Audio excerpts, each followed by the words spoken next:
Olá, eu sou Júlia Campos. Eu sou Paula Caldeira, nós somos psicólogas clínicas e especialistas em terapia cognitivo-comportamental. Esse é o nosso canal, um canal feito por duas psis para psis que buscam atravessar as barreiras da psicologia clínica. Esse é o nosso 10º episódio e hoje a gente vai trazer uma outra sugestão que colocaram na caixinha lá no Instagram, @minhaterapiaedu, e sugeriram a gente falar de regulação emocional. A gente ficou pensando em como trazer esse assunto para cá e pensamos em 4 tipos de pacientes diferentes, 4 formas diferentes de lidar com as emoções que a gente encontra na nossa prática clínica. E aí, para cada forma de lidar com essa emoção, né, que acaba sendo um pouco desregulada, acaba desregulando o paciente, a gente trouxe uma técnica que combina com esse tipo de enfrentamento. Então, qual vai ser a primeira, Paula, que a gente vai trazer? A primeira técnica vai ser a técnica para pacientes que ruminam as emoções e os pensamentos de conteúdo negativo associados. Existem pacientes que a gente percebe que quando chegam, né, na nossa clínica que tem muita dificuldade de lidar com a experiência emocional, são pacientes que ruminam. E ele fica ali, né, não consegue digerir aquele conteúdo do pensamento que muitas vezes é negativo e não consegue digerir a emoção desagradável e entra num processo de ruminação. E quanto mais esse processo, né, de ruminação acontece, mais intensa a experiência emocional se estabelece. E vai ficando cada vez mais insuportável para aquele paciente de lidar com aquela experiência emocional. Então, a primeira técnica é a técnica para esses pacientes que tendem a ruminar os seus conteúdos negativos. E a gente pode, né, para esses pacientes que buscam a ruminação como uma estratégia a fim de lidar com a experiência emocional, a gente pode propor a esses pacientes uma técnica de difusão cognitiva. A difusão cognitiva é uma técnica que vem muito da terapia de aceitação e compromisso e tem como finalidade a gente proporcionar ao nosso paciente uma espécie de difusão, de afastamento daquele conteúdo mental. A gente conseguir olhar para os nossos pensamentos e para os nossos sentimentos como se eles fossem eventos mentais, fenômenos mentais e não verdades absolutas, né? A gente sabe que muitos pacientes eles acabam encarando os pensamentos e os sentimentos como se fossem verdades absolutas. E o que a gente quer mostrar para eles é que pensamento é só pensamento e sentimento é só um pensamento. É só um sentimento. E a gente pode fazer isso usando uma estratégia de difusão cognitiva. Existem várias maneiras da gente proporcionar difusão cognitiva no nosso paciente, e uma delas é uma que a gente gosta muito, a Júlia é expert nisso, que é a construção de metáforas, e existe uma metáfora que eu vou citar aqui, que é uma metáfora que você pode usar com seu paciente hoje, que é a metáfora do convidado indesejado. Ju, acho que não são só ruminação, pacientes que ruminam que aparecem no consultório, e a ruminação não é só uma maneira de lidar com a emoção.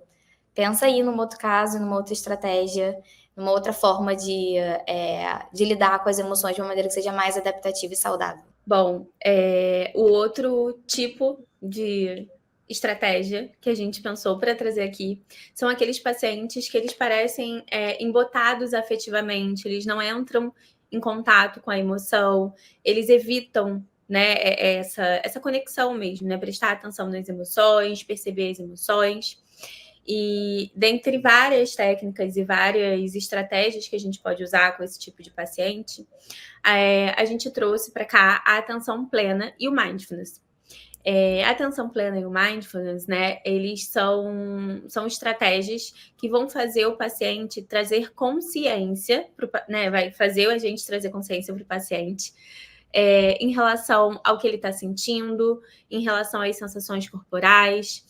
E a atenção plena ela pode ser tanto formal quanto informal, né? O que eu quero dizer com isso? A gente pode fazer uma atenção plena formal, ou seja, um escaneamento corporal, que é uma técnica mais completa ali do paciente, da gente guiando o paciente ao longo do corpo dele, prestando atenção. A gente pode fazer uma atenção plena respiratória, onde a respiração vai ser a âncora para ele se conectar, né, prestar atenção. Ou a gente pode, por exemplo, fazer uma atenção plena informal. E o que seria, né, essa atenção plena informal? seria a gente estar conectado com o momento presente, conectado com aqui e agora nas nossas atividades diárias. Então, por exemplo, a gente pode fazer uma atenção plena enquanto a gente toma banho. A gente vai prestar atenção na água caindo no nosso corpo, no shampoo que a gente passa no cabelo.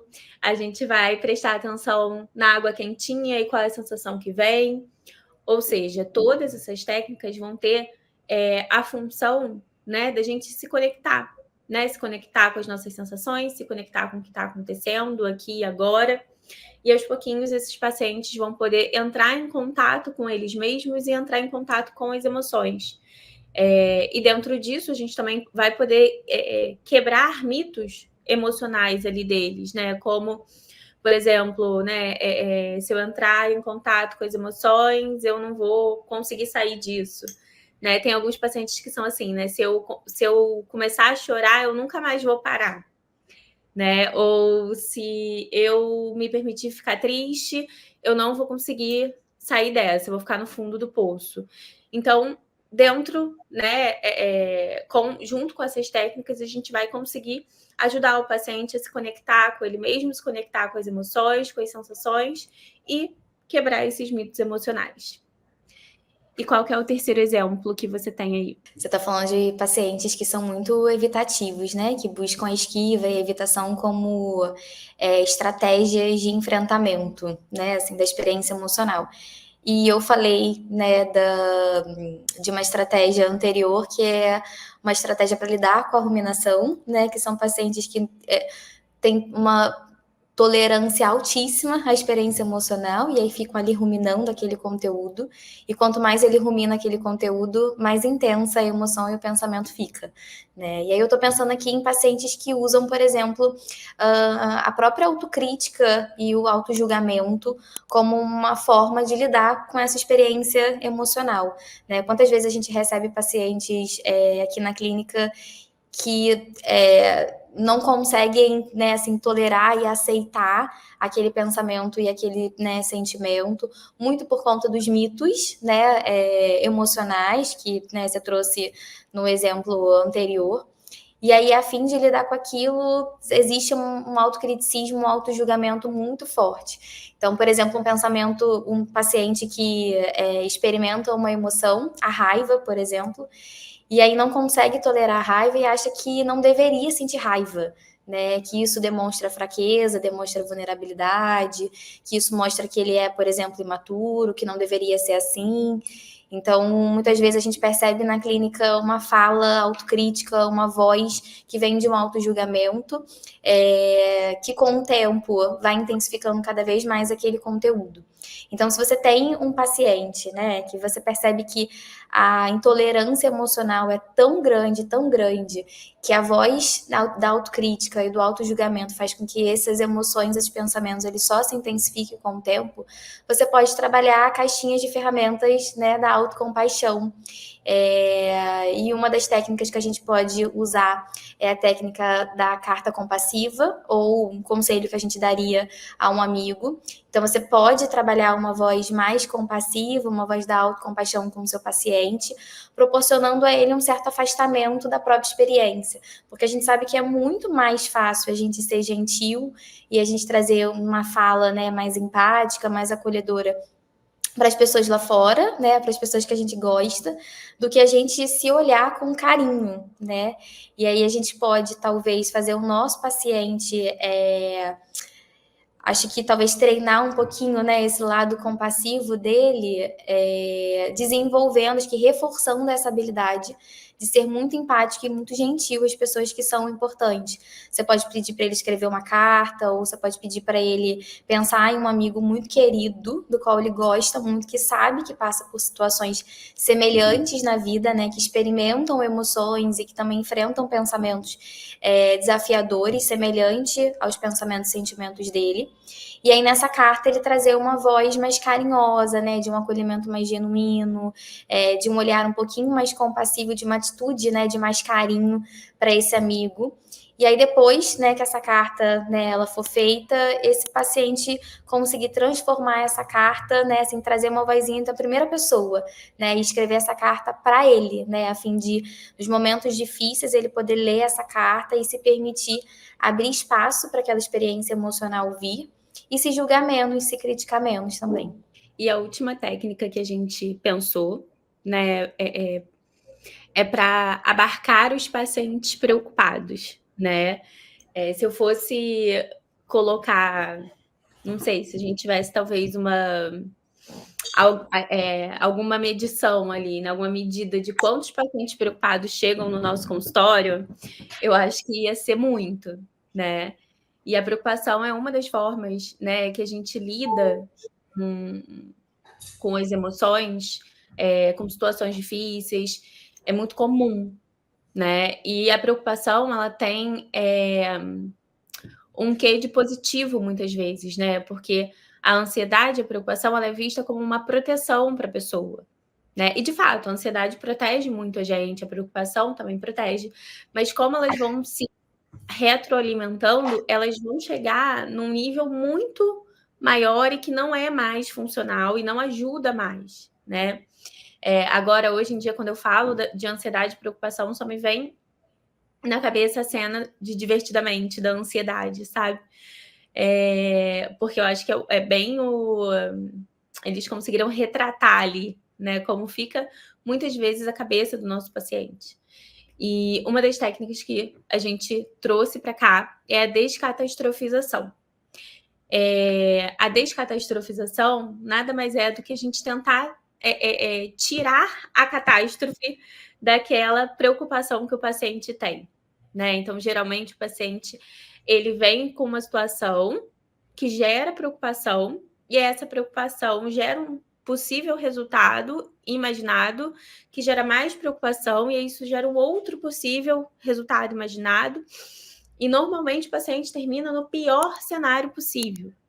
E aí é como se a gente tentasse trazer essa preocupação, esses resultados dessa preocupação, essas consequências, para um contínuo cognitivo, onde a gente vai ter ali o pior cenário possível que o paciente imaginou, o melhor cenário possível, o cenário ideal, e a gente vai tentar, dentro disso, trabalhar o cenário mais provável. Pode ser até que seja um cenário ruim, né? Aqui a gente não está falando de trazer o paciente para pensar positivo, achar que tudo vai dar certo sempre. Mas tirar a catástrofe daquela consequência, daquela situação.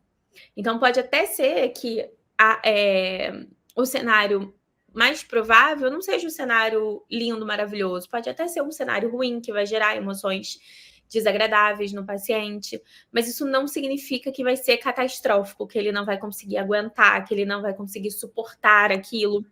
Então, a ideia da descatastrofização é a gente tentar olhar para esses polos e tentar trazer um meio do caminho mais provável.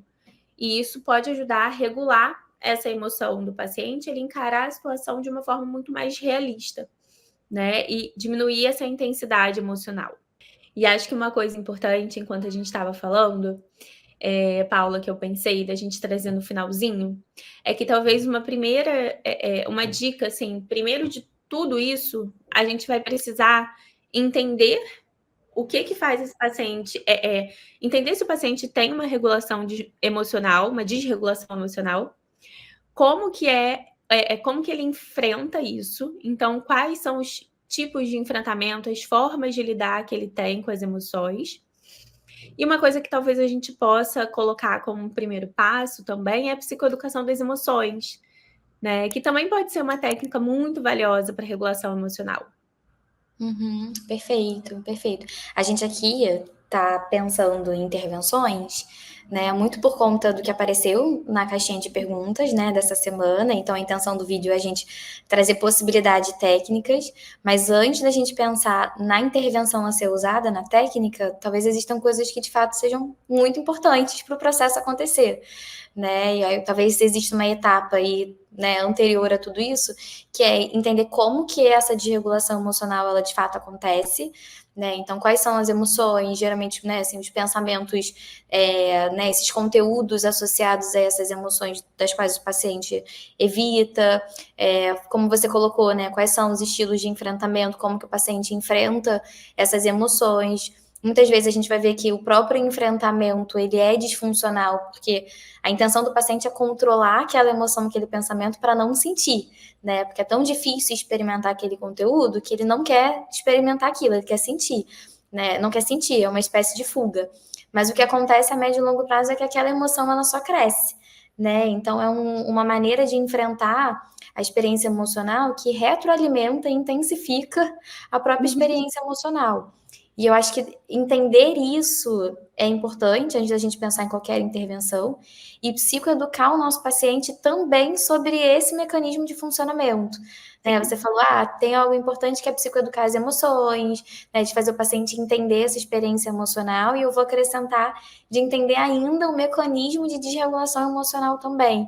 Porque eu acho que vai ficar mais fácil de quando a gente vender a estratégia, a intervenção, o paciente conseguir comprar aquilo, né? E aquilo fazer sentido dentro do funcionamento, da conceitualização dele. Perfeito, perfeito. Acho que é o paciente entender o que acontece com ele, para ele conseguir entender o que a gente está fazendo, né? Depois, entender o que a gente está propondo. Exato. Mas é isso, acho que a ideia foi a gente trazer um vídeo mais prático, né? Pensando ali no nosso dia a dia, na experiência clínica. E é isso. É isso. A gente se vê no próximo episódio. E aí a gente espera ansiosamente, né? Assim, muito ansiosa para a próxima caixinha de perguntas, o que vai surgir por lá.